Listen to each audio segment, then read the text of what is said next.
다 함께 사도신경으로 우리의 신앙을 고백하겠습니다.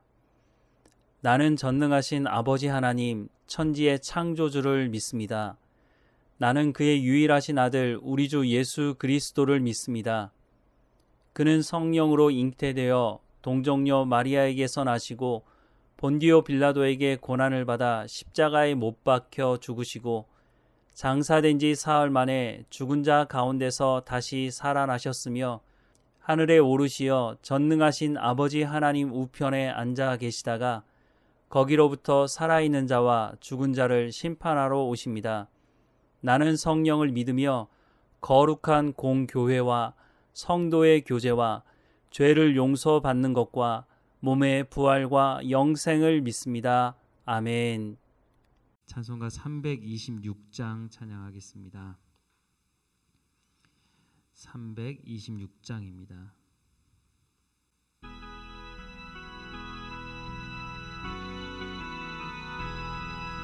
내 죄를 회개하고 주 예수 믿고서 내 주를 사랑하며 잘 섬기리로다. 나 어디 가든지 무엇하든지 주 예수 위하여 충성하리라. 내 주의 뜻을 따라 나 살기 원하며 이 세상 있을 동안 주 섬기리로다. 나 어디 가든지 무엇하든지 주 예수 위하여 충성하리라. 내 모든 마음 들여 주 위에 일하며 내 주의 말씀 따라 잘 섬기리로다. 나 어디 가든지 무엇하든지 주 예수 위하여 충성하리라. 주님의 크신 능력 날 도와주시니 내 본분 다하여서 주 섬기리로다. 나 어디 가든지 무엇하든지 주 예수 위하여 충성하리라. 내 직분 감당하고 저 천국 올라가 내 주를 길이 잘 섬기리로다. 나 어디 가든지 무엇하든지 주 예수 위하여 충성하리라. 아멘. 오늘 하나님께서 우리에게 주시는 말씀은 마태복음 22장 1절에서 14절까지의 말씀입니다. 함께 읽겠습니다. 예수께서 다시 비유로 대답하여 이르시되 천국은 마치 자기 아들을 위하여 혼인잔치를 베푼 어떤 임금과 같으니 그 종들을 보내어 그 청한 사람들을 혼인잔치에 오라 하였더니 오기를 싫어하거늘 다시 다른 종들을 보내며 이르되 청한 사람들에게 이르기를 내가 오찬을 준비하되 나의 소와 살찐 짐승을 잡고 모든 것을 갖추었으니 혼인잔치에 오소서 하라 하였더니 그들이 돌아보지 않고 한 사람은 자기 밭으로 한 사람은 자기 사업하러 가고 그 남은 자들은 종들을 잡아 모욕하고 죽이니 임금이 노하여 군대를 보내어 그 살인한 자들을 진멸하고 그 동네를 불사르고 이에 종들에게 이르되 혼인잔치는 준비되었으나 청한 사람들은 합당하지 아니하니 내 거리 길에 가서 사람을 만나는 대로 혼인잔치에 청하여 오라 한데 종들이 길에 나가 악한 자나 선한 자나 만나는 대로 모두 데려오니 혼인잔치에 손님들이 가득한지라 임금이 손님들을 보러 들어올새 거기서 예복을 입지 않은 한 사람을 보고 이르되 친구여 어찌하여 예복을 입지 않고 여기 들어왔느냐 하니 그가 아무 말도 못하거늘 임금이 사환들에게 말하되 그 손발을 묶고 바깥 어두운 데에 내던지라. 거기서 슬피 울며 이를 갈게 되리라 하니라. 청함을 받은 자는 많되 택함을 입은 자는 적으니라. 오늘 본문의 말씀은 예수님께서 무슨 권위로 이와 같이 하느냐라고 물었던 유대교 지도자들 뿐만 아니라 온 이스라엘의 죄에 대해 말씀하고 있습니다. 예수님은 1절에서 이렇게 말씀하십니다. 예수께서 다시 비유로 대답하여 이르시되, 앞서 말씀하는 비유의 말씀을 이어서 하시는 말씀이라는 것입니다. 이렇게 보면 예수님을 십자가에 못 박아 죽이려고 하는 이들을 향해 예수님은 다시 한번 회개를 촉구하고 계시는 것입니다. 이런 예수님에 대해 우리도 닮아야 할 것입니다. 우리를 박해하는 사람을 향해 무조건 적대적인 행동을 하고 이는 이로 갚겠다고 하는 마음으로 대하지 말고 끝까지 회개하고 돌이킬 수 있도록 하나님의 말씀을 전해야 할 것입니다. 임금이 아들의 혼인 잔치를 준비하면서 사람들을 초대했습니다. 임금이 아무나 사람을 초대한 것이 아니었습니다. 청하는 사람들이 정해져 있었습니다. 임금이 마련한 잔치에 아무나 가겠다고 해서 갈 수 있는 것이 아닙니다. 임금이 초대하지 않으면 들어갈 수 없습니다. 그런데 임금이 초대한 사람들이 임금의 초대를 거부했습니다. 5절과 6절 말씀을 보면 그들이 돌아보지 않고 한 사람은 자기 밭으로 한 사람은 자기 사업하러 가고 그 남은 자들은 종들을 잡아 모욕하고 죽이니 라고 말씀합니다. 자신들의 눈앞에 이익이 더 중요하기 때문에 임금의 초대를 거부했습니다. 그리고 심지어 임금의 소식을 전하는 종들을 잡아 모욕하기도 하고 죽이기까지 했습니다. 못 가는 사정이 있을 수도 있을 것입니다. 그런데 지금 당장 오라는 것도 아니고 미리 시간을 주고 청한 것이었습니다. 그럼에도 불구하고 가지 않겠다고 하는 것은 임금에 대한 반역이라고 생각할 수도 있습니다. 왜냐하면 임금에 대해 모욕하고 소식을 전하는 사람들을 죽이기까지 했기 때문입니다. 이런 사람들에 대해 임금이 어떻게 했습니까? 7절 말씀을 보면 임금이 노하여 군대를 보내어 그 살인한 자들을 진멸하고 그 동네를 불사르고 라고 말씀합니다. 청함을 받은 사람들에게는 시간이 있었습니다. 그러나 그들은 임금의 말을 거부했습니다.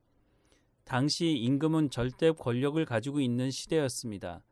그런데 임금의 말을 전하는 사람들을 죽이기까지 했다는 것은 반역이라고 해도 과언이 아닐 것입니다. 그렇다면 다른 임금이 사는 지역으로 이동해야 할 것 같은데 임금의 통치가 이루어지는 곳에 계속 머물렀다는 것은 임금과 맞짱을 뜨겠다는 말이기도 할 것입니다. 임금으로 인정하지 않겠다는 것이죠. 그렇다면 임금이 해야 할 다음 행동은 이들을 몰아내거나 죽이는 것입니다. 그들이 있는 한 그 나라는 평안을 누릴 수 없을 것입니다. 임금은 혼인 잔치를 준비했기 때문에 다른 사람들을 초청하라고 합니다. 8절부터 10절 말씀에 보면 이에 종들에게 이르되 혼인 잔치는 준비되었으나 청한 사람들은 합당하지 아니하니 내 거리 길가에 가서 사람을 만나는 대로 혼인 잔치에 청하여 오라 한데 종들이 길에 나가 악한 자나 선한 자나 만나는 대로 모두 데려오니 혼인 잔치에 손님들이 가득한지라. 처음 초대한 사람들은 이스라엘 사람들을 의미합니다. 그러나 그들은 임금의 초대를 거부하고 예수님을 십자가에 못 박아 죽이기까지 했습니다. 그리고 난 후 복음이 이방인들에게 전해집니다. 복음을 들은 이방인들이 하나님의 말씀을 듣고 하나님의 초대를 받았습니다. 그들이 주께 나오기 시작했습니다. 그런데 임금의 초대는 받았으나 이스라엘 백성들에게 열매가 없었던 것과 같이 똑같은 현상이 이방인들 안에도 일어나는 것을 말씀하고 있습니다.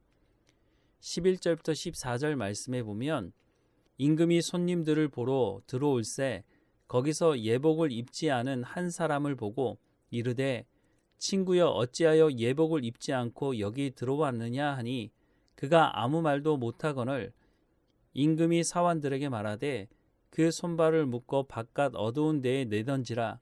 거기서 슬피 울며 이를 갈게 되리라 하니라. 청함을 받은 자는 많되 택함을 입은 자는 적으니라 라고 말씀합니다. 왜 예복을 입지 않았느냐고 묻는 질문에 아무 말도 하지 못하고 있는 것은 의도적으로 예복을 입지 않았다고 하는 것입니다. 당시 유대인들의 풍습에 따르면 혼인잔치에 참여하는 사람들에게는 예복이 지급되었다고 합니다.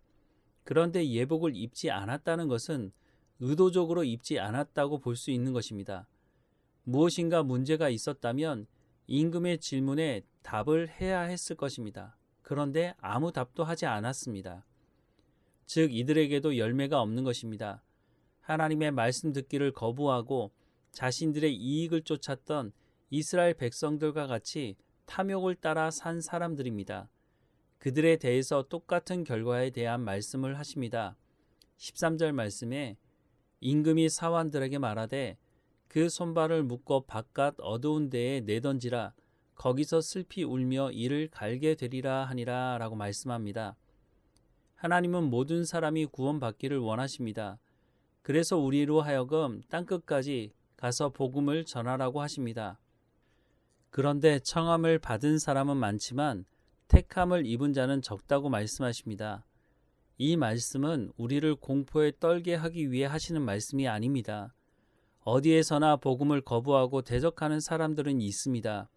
그럴 때 그 결과가 어떻게 될지에 대해 말씀하시는 것을 우리가 바르게 알고 우리의 신앙을 잘 지켜야 할 뿐만 아니라 우리도 모르는 사이에 하나님의 말씀을 듣지 않으므로 하나님을 대적하는 자리에 설 수 있음도 기억해야 할 것입니다. 사랑하는 여러분, 하나님의 말씀을 들을 수 있는 것이 은혜입니다. 하나님의 말씀을 들을 수 있다면 대제사장들과 장로들과 같은 미련한 자리에 앉지 않을 수 있을 것이며 일부 목회자들이 거짓 복음을 전할 때에 그것을 분별함으로 그들을 따르지 않을 수 있을 것입니다. 이미 우리에게 성경이 주어져 있음에도 불구하고 우리가 성경 말씀을 가까이 하지 않는다면 우리도 미련한 자리에 앉게 될 수 있음을 기억하고 늘 성령의 충만함을 위해 기도하고 하나님의 말씀으로 새롭게 된 새 사람으로서의 삶을 살아가야 할 것입니다. 함께 기도하겠습니다. 하나님, 우리를 불쌍히 여기셔서 허물과 죄로 죽었던 우리를, 본질상 진노의 자녀였던 우리를 예수 그리스도를 통해 구원하신 하나님의 놀라운 은혜를 찬양하고 감사합니다. 하나님의 말씀을 듣는 것이 은혜인 줄 아니 하나님 말씀을 들을 수 있는 귀를 열어주시고 날마다 우리 가운데 성령의 충만함으로 하나님의 말씀 가운데로 인도함 받는 우리의 삶이 될 수 있도록 인도해 주옵소서. 다시 한번 간절히 기도하는 것은 하나님의 말씀을 통해서 우리의 삶에 열매가 맺어지게 하시고 시냇가에 심은 나무가 그 잎사귀가 마르지 아니한 같이 풍성한 열매를 맺는 삶이 우리의 삶 가운데 드러날 수 있도록 은혜를 허락해 주옵소서. 하나님, 우리 가운데 말씀하시는 그 말씀이 우리 가운데 하시는 약속의 말씀인 줄 알고 우리가 그 약속의 말씀을 온전히 믿고 살아가는 우리의 삶이 될 수 있도록 인도해 주옵소서. 오늘도 깨어있게 하시고 하나님과 동행하게 하실 하나님을 찬양하고 예수님의 이름으로 기도드립니다. 아멘.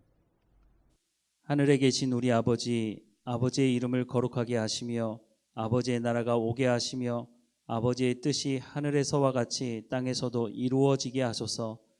오늘 우리에게 일용할 양식을 주시고 우리가 우리에게 잘못한 사람을 용서하여 준 것 같이 우리 죄를 용서하여 주시고 우리를 시험에 빠지지 않게 하시고 악에서 구하소서. 나라와 권능과 영광이 영원히 아버지의 것입니다. 아멘.